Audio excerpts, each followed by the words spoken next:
The Warriors season has been so dramatic, why not add a little Jonathan Kuminga trade demand? Okay, he didn't ask for a trade, but it's as close as it gets. After Steve Kerr benched him in the Nuggets loss, JK leaked to Shams. He has lost faith in his own coach. Doesn't think Kerr can help him succeed in the NBA. Then another report that people around Moses Moody are frustrated with the lack of a role and consistency.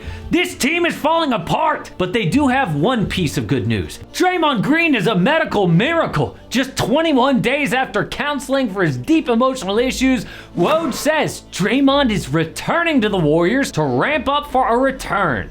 He even said it's believed Green will have satisfied the league's requirements to return once he's deemed properly ramped up to play. Amazing!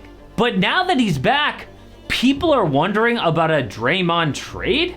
That's because Steve Kerr said something really weird. The NBA suspended Draymond indefinitely after smacking Yusuf Nurkic. At the time, people asked Kerr for more details. He said, one thing is for sure, Draymond will be here. I don't know exactly when, but he's going to be around. He's going to be working out and staying in shape. So why did Kerr then just give this update? We're into January now. I was just wondering on the Draymond front, is he back in the facility at all, or is there just any update? He's not been in the facility, at least with us. You know, he may have been coming in on his own.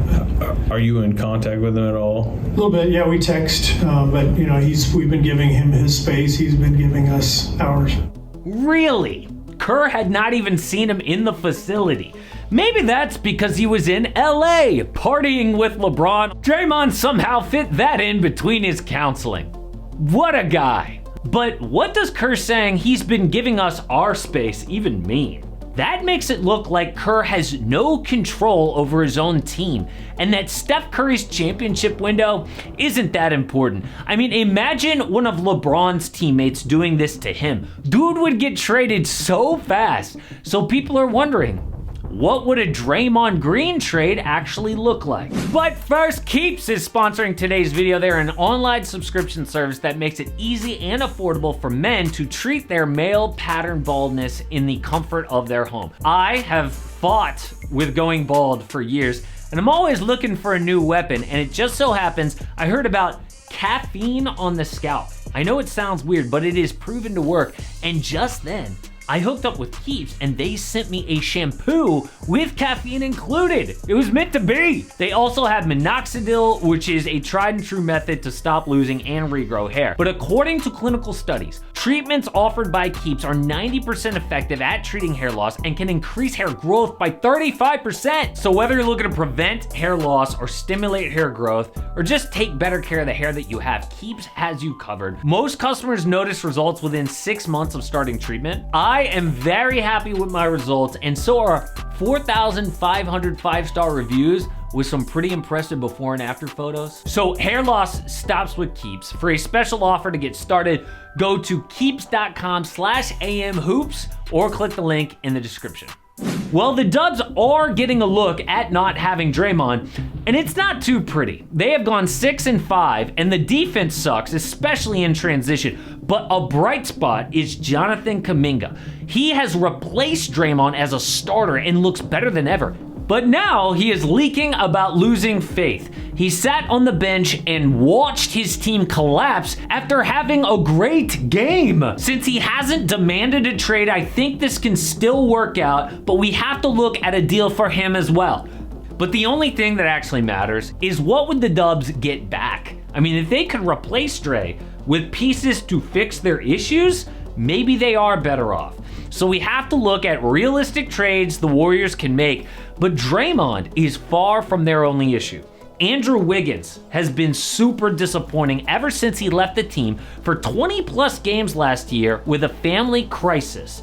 It was never disclosed what went wrong, but people aren't talking about this. Emotional stress can affect athletes just like an injury. In fact, a study says one of the most typical symptoms of stress is muscle tension. While stressed, an athlete may feel stiff and have difficulty moving as they normally do. Stress is also a driving force behind both performance anxiety and depression. all of which can make daily tasks a struggle. So if Wiggins has not worked through whatever happened with his family, he might as well be playing injured. Would we have the same expectations if he had a hurt knee? No.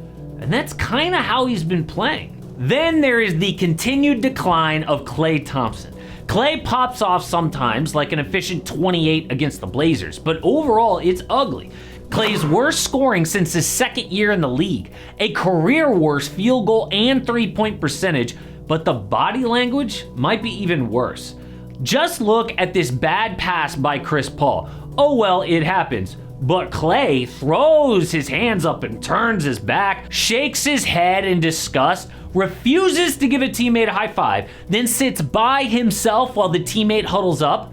That is just one of a million examples. Klay is not handling his decline very well. But then, Steve Kerr stepped in. The difference between Klay and Draymond?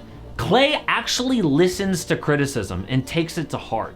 Sometimes I forget just how successful and how lucky I've been a part of championship teams, and when you want to get back to that level so badly, you can kind of get in your own way. We had a conversation about just enjoying this last chapter of my career and how lucky I truly am to still be playing this game and being a better mentor for these young guys, leading by example. And he helped me realize I do have negative energy, how that affects the team in a poor manner. So we had a great conversation that just helped me change my whole mindset and forget about shooting splits or points per game or all-star games, and just to enjoy being in this Warriors uniform, to try and pass that torch to the younger guys and keep this thing going. See, with Klay, I actually believe that he feels that. With Draymond, you know he doesn't hear a thing. That's why they will never trade Klay. He's not only a splash brother, but his heart is in the right place. So they have to trade someone. Could be Chris Paul. Andrew Wiggins makes sense. But Draymond and Kuminga had more value than all of them. If they are really going to keep Steph's window open, they have major issues to fix. This team has blown 4 18-point leads, including to the Nuggets at home. Klay's stats weren't terrible, but he had so many awful misses like this. The offense is so bad, they're depending on wild Steph contested threes in crunch time. It is sad to see what he's out there working with, but Denver was just so much bigger. Aaron Gordon made Brandon Podziemski look so tiny. And on offense, Gordon had that dog in him. Got whatever shot he wanted down the stretch. Got to the line here. And yeah, Joker's game winner was great, but this is unfair. He's just bodying Saric, and Chris Paul is the help defender, really. It also didn't help that Steve Kerr subbed out Kuminga, who was having a great game. So the obvious hole is at center. The NBA is getting bigger, and the Dubs are rolling with Kevon Looney and Saric against Jokic and Anthony Davis. Bill Simmons doesn't always have great trade ideas, but he did float this. The Cavaliers get Draymond, Moses Moody, and a lottery-protected first for Jarrett Allen. And the reason Allen is discussed is his awkward fit with Evan Mobley. They both don't shoot, but Mobley is their center of the future. And Allen is really good, like recent all-star good, but he could be redundant. Having Draymond is less bodies in the paint and somebody to defend the perimeter. The Cavs might do a desperate trade like this to keep Donovan Mitchell, because if they don't see playoff success, he will leave. But hold up, why do the Warriors absolutely need a center? They can get bigger without upgrading at center specifically. What they really need is a skilled big to help Steph on offense. So the only two options out there are Pascal Siakam and Lauri Markkanen. I know neither guy is perfect, but those are the only two players that give Golden State all-star size and skill. Now, if I had to pick one, it is Siakam. He'll at least be a plus on defense. The Warriors get Pascal for Jonathan Kuminga, Moses Moody, Chris Paul, and a 2026 protected first. Exactly why they got CP's big contract to begin with. Kuminga is 20 points per game starting on any other team. He's a decent enough shooter to space the floor around Scottie Barnes, and Toronto already wants him. They asked the Dubs for a package around Kuminga for OG Anunoby, but it didn't work out. And this gives Steph someone else who can go off for 30 on any given night with defense. But only